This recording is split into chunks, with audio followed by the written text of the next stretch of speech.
Assalamu alaikum class 5. Today we are going to start with a new chapter. Does he remember? Does he remember ये एक छोटी सी story है दो दोस्तों की और एक डॉग की। ये दो दोस्त जो है नबील और माइक काफ़ी सालों बाद मिलते हैं और नबील का एक डॉग होता है बुलडॉग। तो जब ये दोनों छोटे होते हैं तो उस वक्त माइक नबील के घर आया करता है और ये दोनों खेलते और डॉग के साथ जब खेलते तो माइक जो है उसके डॉग को बहुत तंग किया करता था। अब काफ़ी अरसे के बाद, काफ़ी सालों के बाद, बड़े होने के बाद समझे माइक नबील के घर जाता है नबील से मिलने के लिए और वो ये डॉग के बारे में ही सोच रहा होता है कि पता नहीं वो मुझे याद है, नबील का डॉग मुझे याद करेगा या मतलब उसे याद होगा या नहीं होगा, क्या है ना। तो जब वो कमरे में जाता है और नबील के डॉग को देखता है जो कि बहुत ओल्ड हो चुका होता है और ब्लाइंड भी हो चुका होता है, यानी अंधा भी हो चुका होता है, उसके बावजूद भी वो डॉग उसे पहचान लेता है और गुस्से से उसके ऊपर छलांग लगाने की कोशिश करता है। नबील उसे फ़ौरन पकड़ लेता है और लेकिन उसके बावजूद वो गुस्से से उसके ऊपर गुर्रा रहा होता है और माइक को वहाँ से भागना पड़ता है अपनी जान बचाकर। तो ये स्टोरी उस डॉग की है। So let's start reading now. Mike stood waiting at the garden gate. There was a padlock and chain on the gate. It was firmly locked. On the wall beside the gate there was a large round button. Above the button there was a sign that said, "Bell." Mike had already pressed it once, but he now pressed it again. He had thought about climbing over the gate and entering the compound, but he knew that the large sign on the gate meant what it said. "Beware of dogs." Below the lettering of this sign, someone had scrawled, "They will have you for breakfast." अच्छा, mic काफ़ी देर से garden के gate पे खड़ा होता है। उसने bell बजाई होती है लेकिन गेट कोई नहीं खोल रहा होता। तो वो सोच ही रहा होता है कि दीवार फलांग कर मैं अंदर चला जाता हूँ, कंपाउंड में चला जाता हूँ, लेकिन वो सिर्फ सोचता है क्योंकि वो कर नहीं सकता। इसकी वजह ये है कि गेट के ऊपर एक बोर्ड लगा होता है, "बिवेयर ऑफ डॉग्स", यानी डॉग्स से खबरदार, कुत्तों से खबरदार। They will have you break, और उसके नीचे लिखा होता है they will have you for breakfast, यानी कि वो तुम्हें नाश्ते पर खा जाएंगे। Mike thought this was amusing but he also knew that it might be true, judging by the barking he could hear coming from the house. He was not going to take the risk and become food for these creatures. अच्छा, वो काफ़ी amusing लग रहा होता है, मतलब मज़ाहिया लग रहा होता है वो दे will have you for breakfast वाला बोर्ड, लेकिन उसके बावजूद उसे पता होता है कि सच है क्योंकि कुत्तों के भौंकने की आवाज़ें आ रही होती हैं घर के अंदर से, कंपाउंड से। और वो इस तरह का खाना बनने का शौकीन नहीं होता जानवरों का। Besides, he was now too old to be climbing over gates. Perhaps the dogs had heard the bell ringing again, or possibly they had sensed their prey, for the baying became more frantic. It was not a yelp or a howl, but a deep-throated and prolonged baying. The animals were obviously hungry. अच्छा, वो ना कुत्तों ने शायद बैल की आवाज़ सुनी होती या अपने शिकार का सेंस कर लिया होता है, शिकार को सूंघ लिया होता है, इसीलिए वो ज़ोर ज़ोर से भौंक रहे होते हैं और काफ़ी देर से भौंक रहे होते हैं। Mike waited and mused about the old days. He shifted from one foot to the other, thinking about all the occasions he had visited this very house. Those were the good old days. Nabil was such a good company. And those dogs of his, they were little puppies then. How he had teased them, how time had moved on. He was an adult now. यानी वो अपने वहाँ खड़ा होकर वो अपने पुराने दिन याद कर रहा होता है जब वो अक्सर इस घर में आया करता था और नबील और उसके कुत्तों के साथ खेलता। और वो कुत्तों को काफ़ी टीस करता था, यानी तंग किया करता था कुत्तों को जब वो छोटे पपीज़ हुआ करते थे उस वक्त। अब तो काफ़ी बड़ा हो गया था। At last, just as Mike was becoming a little annoyed, an old man came scurrying out of the side door of the house. He appeared with his urgent shuffle to be hurrying, but it took forever to reach the gate. On this seemingly long trip, he searched all the while in one pocket after another. When he finally reached the gate, his smile indicated that he had found what he had been looking for, the key to the padlock. अच्छा, उस gate पर padlock भी लगा हुआ होता है और वो ताला भी लगा होता है, काफ़ी मतलब सख्ती से स्ट्रिक्टली वो गेट बंद हुआ होता है। अच्छा, जब माइक को थोड़ा सा गुस्सा आने लगता है, इरिटेट होने लगता है, तो फिर जब देखता है कि एक बूढ़ा आदमी जल्दी जल्दी गेट के दरवाजे की तरफ घर के दरवाजे से निकल कर आ रहा होता है गेट खोलने के लिए, और वो कुछ ढूंढ रहा होता है अपनी जेब में। आखिरकार वो स्माइल करने लगता है, जिससे पता चलता है कि उसे वो चीज़ मिल गई जिसे वो ढूंढ रहा है, यानी पैडलॉक की चाबी, यानी उस लॉक की चाबी, गेट के लॉक की चाबी। The old man fumbled with the keys and in due course opened the lock. The heavy gate squeaked and screeched as it was swung open with some difficulty. The old man stood to one side to let Mike in. He then used some effort to heave the gate shut again. It was apparent that the gate had not been opened in a long while. यानी फिर वो gate खोलने के बाद उससे gate काफ़ी शोर के साथ खुलता है। उसके बाद माइक को अंदर लेकर वो गेट को दोबारा से बंद कर देता है। तो जिस तरह की आवाज़ें निकल रही होती है उससे पता चलता है कि गेट काफ़ी अरसे बाद खुला है। Mike waited for the old man to lock the gate, more fumbling then he followed him to the front door.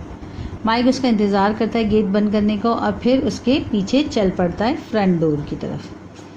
The baying from the depths of the house reached new heights. Mike made sure to keep close to the old man, determinedly staying a step behind him. यानी वो आवाज़ें जो कुत्तों के भौंकने की आवाज़ें आ रही होती है अंदर से, वो कुछ ज़्यादा ही आ रही होती है, तो माइक फिर अपने आप को सेफ रखने की खातिर उस बूढ़े आदमी के पीछे पीछे चल रहा होता है। On entering the hall, Mike was shown into a large dark living room. The heavy curtains on the windows kept out the light. Although it was 3 o'clock in the afternoon and there was bright sunlight outside, a table lamp in one corner emitted a dull glow that partially illuminated a small section of the room. Mike could just make out the figure of someone sitting on the sofa near the lamp. अच्छा, एक बड़े से dark living room में वो बूढ़ा आदमी लेके जाता है माइक को।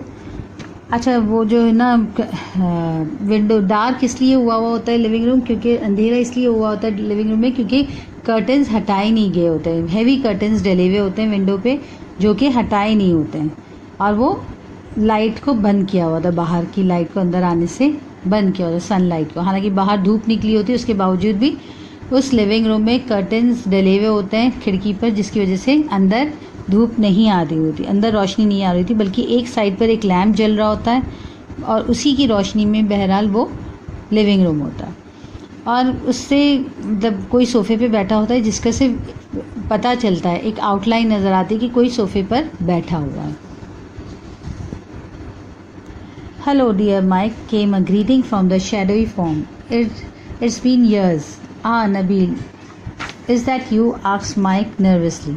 यानी हेलो माइक बोल के आवाज़ आती है उस फॉर्म जो फिगर बैठा होता है सोफ़े पे उसके पास से। वो कहता है काफ़ी सालों बाद मुलाकात हुई, तो वो भी नबील से कहता है हाँ क्या तुम नबील हो? माइक नर्वसली पूछता है उसे।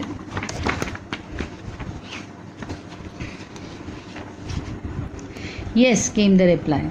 कहता है हाँ। The being continued, but since there was no visible movement in the room, Mike was hopeful that the hounds were behind a secure door somewhere, but he was not completely convinced that this was true. यानी जो कुत्तों की आवाज़ें आ रही होती, dogs की आवाज़ें आ रही होती, तो वो दूर से आ रही होती, तो वो समझता है कि शायद किसी कमरे में बंद होंगे ना और दरवाज़ा बंद होगा उसका, लेकिन फिर भी वो कन्विंस नहीं था कि ऐसा है। Mike edge forward towards Nabeel, वो आहिस्ता आहिस्ता नबील की तरफ बढ़ा। Wait there Mike, said Nabeel, the dogs have been locked in the bedroom but old Marmaduke is asleep here beside me. वो कहते हैं, तो नबील एकदम से उसको रोक देता है, कहता है वहीं पर रुक जाओ माइक, क्योंकि डॉग्स तो जो है वो बेडरूम में बंद है, लेकिन ओल्ड मर्माड्यूक यानी वो जो कुत्ता होता है, डॉग जो होता है पुराना, जिसको इसने ज़्यादा छेड़ा होता है, तंग किया होता है, उसका नाम होता है मर्माड्यूक। तो नबील कहता है मर्माड्यूक मेरे बराबर में सो रहा है। Marmaduke said Mike aghast, stopping dead in his tracks. The old Marmaduke, the dog I used to tease when he was just a pup. तो वो एकदम से रुक जाता है और एकदम से घबराहट में कहता है कि मर्माड्यूक वही डॉग जिसको मैं बचपन छोटा था जब मैं उसे तंग किया करता था, जब वो एक छोटा सा पपी था।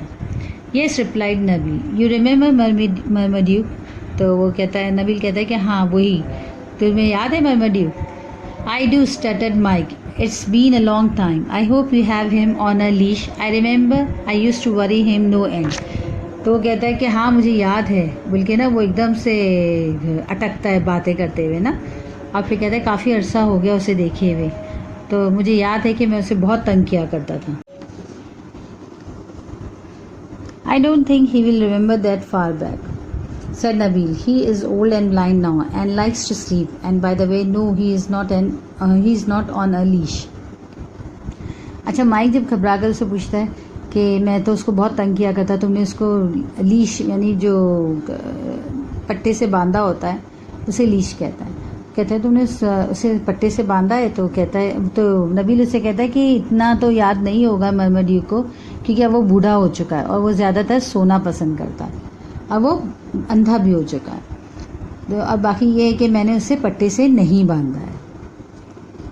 Can you be sure, asked Mike, कि तुम्हें पक्का यकीन है कि वो कुछ नहीं करेगा? Sure of what, asked Nabeel.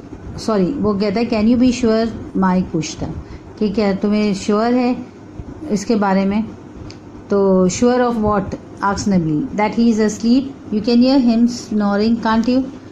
तो वो कहता है श्योर किस बात का, ये तो सो रहा है, तुम्हें आवाज़ नहीं आ रही है उसके खराटों की? No no, whispered Mike, are you sure that he does not remember me? तो माइक उसे कहता है कि नहीं नहीं, मैं ये पूछ रहा हूँ कि तुम्हें श्योर है कि वो मुझे याद, मतलब मैं उसको याद नहीं हूँ। Just then the snoring stopped abruptly. The dark form on the sofa stirred. A large head was raised, and two great nostrils sniffed the air loudly. Nabil and Mike did not make a sound. अच्छा, जब जैसे ही ये कहता है ना, वैसे ही वो dog उठ जाता है और हवा को सूंघने लगता है।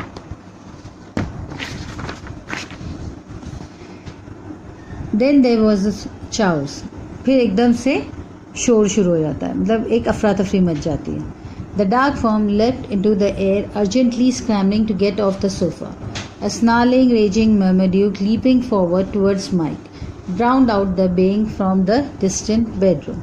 यानी अचानक से वो अफरा तफरी मचती है और वो डॉग जो है मरमड्यूक वो माइक की तरफ उछल पड़ता है। Stop him! Do something! screamed Mike as he too scrambled behind a large armchair. वो कहता है रोको इससे, और खुद जाकर एक आर्म चेयर, एक मतलब बड़ी सी चेयर के पीछे छुप जाता है। Nabeel acted just in time. He threw himself on top of the dog, pinning it firmly to the floor, slowing it down. Mike saw his chance and took to his heels, immediately heading straight for the front door.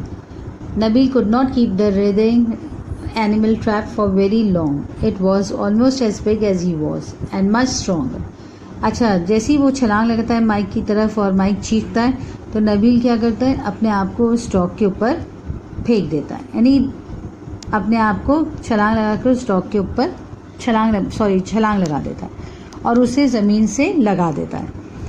फिर mic जो है वो फ़ौरन भाग निकलता है वहाँ से और फ्रंट डोर से सीधा फ्रंट डोर की तरफ दौड़ लगाता है वो, क्योंकि वो देख रहा होता है कि वो नबील जो है वो ज़्यादा देर तक उस एनिमल को पकड़कर नहीं रख सकता, क्योंकि वो नबील से ज़्यादा बड़ा और ताकतवर था। Mike reached for the door handle, wrenched it open, pulled open the door and shot outside, slamming the door firmly behind him. It was not a moment too soon. Looking over his shoulder as he raced to the gate, Mike saw Marmaduke's great paws up against the window panes next to the door. The animal's large unseeing eyes blazed like garnets and his teeth were bared. His ferocious barks and growls had encouraged the other dogs to bay louder. It seemed as if all the dogs of the neighborhood had joined in the cacophony. अच्छा, होता ये है कि नबील तो उस dog को रोकता है, लेकिन ज़्यादा देर नहीं रोक पा रहा होता है, क्योंकि वो डॉग उससे ज़्यादा स्ट्रॉन्ग होता है और बड़ा भी होता है। तो माइक जो है बहरहाल दरवाजे से बाहर भागने में कामयाब हो जाता है और दरवाज़ा जैसे ही बंद करता है वो देखता है पीछे पलट के कि मरमड्यूक जो है वो खिड़की से लगा हुआ और बहुत ज़ोर ज़ोर से भौंक रहा होता है, और उसके भौंकने की आवाज़ से दूसरे डॉग्स जो होते हैं वो भी ज़्यादा और ज़ोर ज़ोर से भौंकने लगते हैं। ऐसा लगता है कि पूरे नेबरहुड से, यानी आस पड़ोस से पूरे सारे डॉग्स जो है वो इसमें मिल गए हैं, इसके साथ मिल गए। Mike leapt up and over the gate like an athlete in his prime and collapsed in a heap on the dusty ground. He stood up shakily and, still breathless, dusted his jacket and trousers with trembling hands. From his pocket he took a large white handkerchief and wiped the sweat off his brow.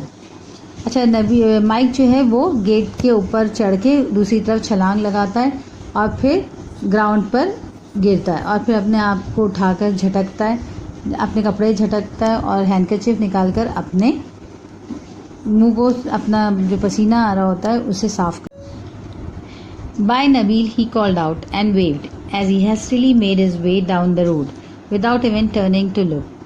I'll call you sometime. Perhaps we can meet in town one day.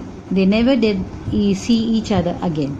अच्छा, वो फिर नबील को वहीं से bye करता है और अपने घर की तरफ रवाना, वो रोड की तरफ रवाना हो जाता है और उससे कहता है कि मैं फिर कभी मिलेंगे, हो सकता है हम शहर में कहीं मिल लें ना, ये कहता है। लेकिन फिर उसके बाद दोबारा इनकी कभी मुलाकात नहीं होती। Okay, now just mark down a few words for dictation.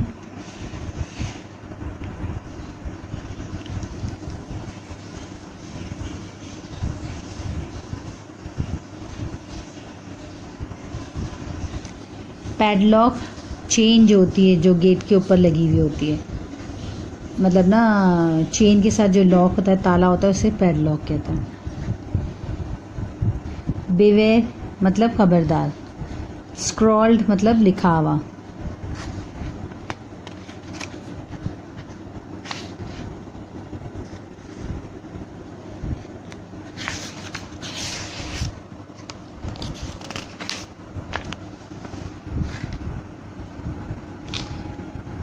Prolonged मतलब देर तक।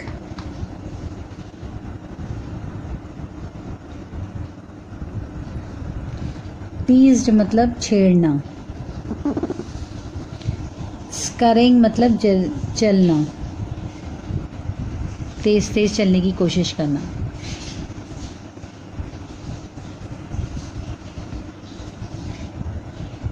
स्क्रीच्ड मतलब एक बारीक सी आवाज़। अपेरेंट मतलब जाहिर होना।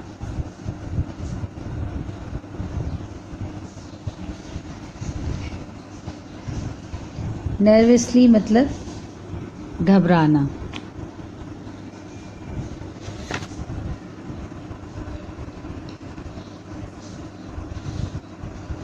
अगास्ट मतलब घबराहट से एकदम दंग रह जाना। स्टटर्ड मतलब रुक रुक के बोलना। अब्रप्टली मतलब एकदम से।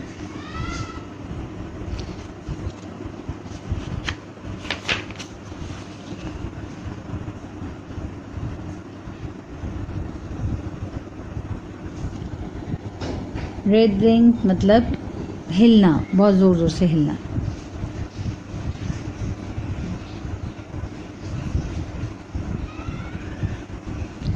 नेबरहुड पास पड़ोस।